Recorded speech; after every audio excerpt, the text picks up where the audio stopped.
So there was one topic I wanted to specifically talk about tonight. So at the yoga immersion, Amanda brought up. We studied the Upanishads briefly, especially the Katha Upanishad, and Amanda brought up this concept of Preya and Preya and Streya, and so those ideas are, and this relates to how unconditional love can help us make better choices in life.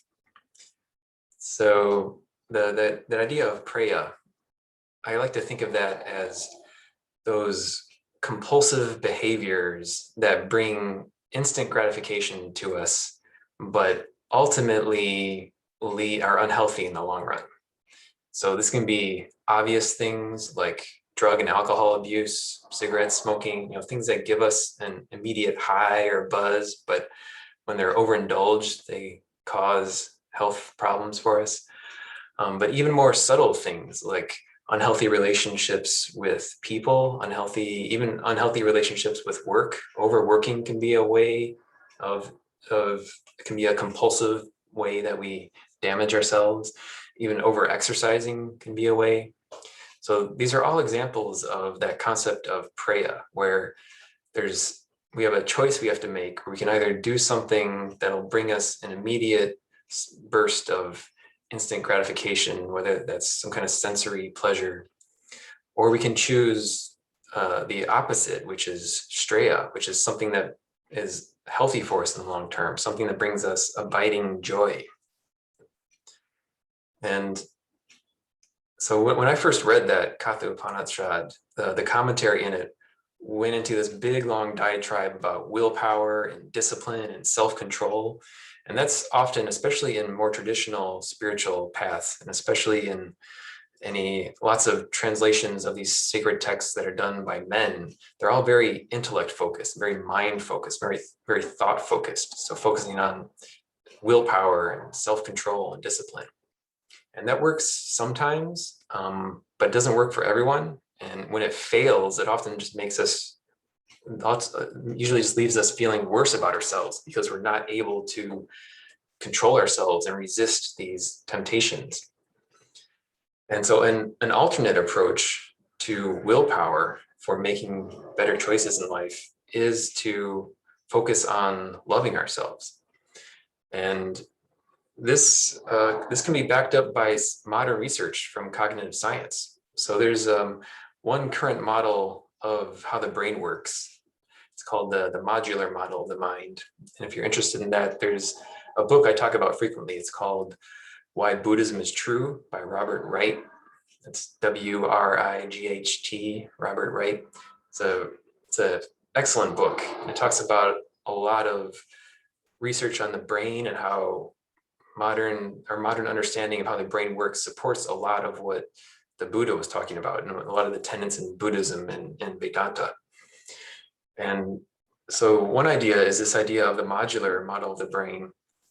And a key tenet of this idea is that behaviors are driven by thoughts and thoughts are driven by feelings.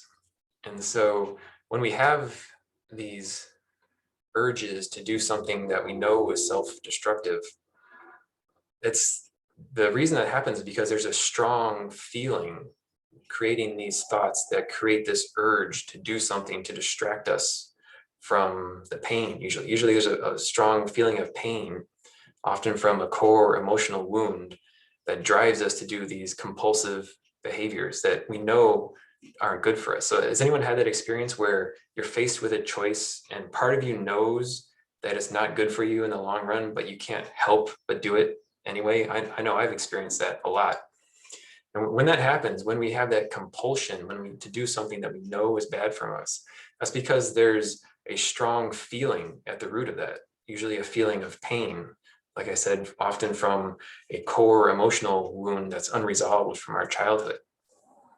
And so when we try to just use willpower and self-control, that's in the thoughts. That's trying to use thoughts to override a feeling, which can work sometimes. And there are instances where thoughts can modify feelings, But if the feeling is too strong, no amount of thinking is going to be able to overcome that feeling.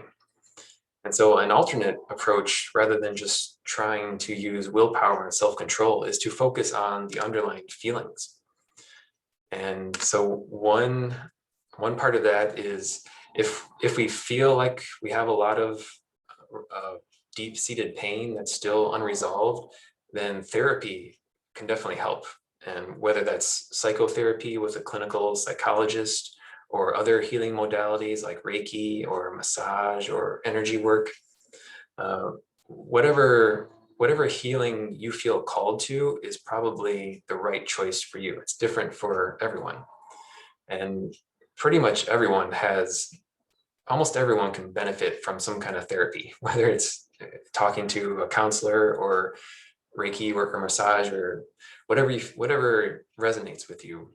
Pretty much everyone can benefit from that.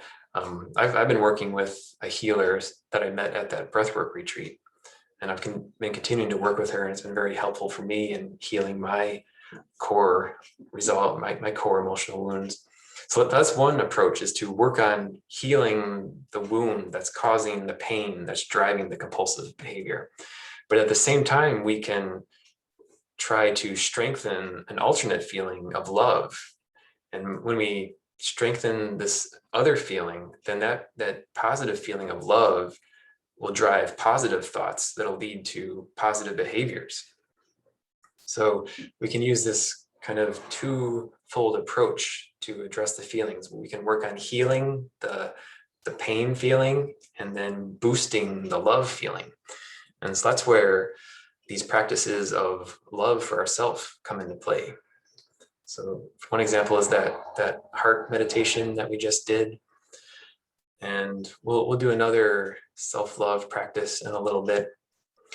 But so I just wanted to, since Amanda brought this topic up, and it's often a topic that comes up in traditional spiritual texts and traditional spiritual paths, but for far too long, in my opinion, there's always been this intellectual, thought-based approach to trying to addressing these things, like to addressing Preya and Streya, and to addressing the mind. And it's time for a more heart-centered approach to these problems. And so that's why now I'm focusing on these teachings of unconditional love. So any questions about that or any comments? Does that make sense?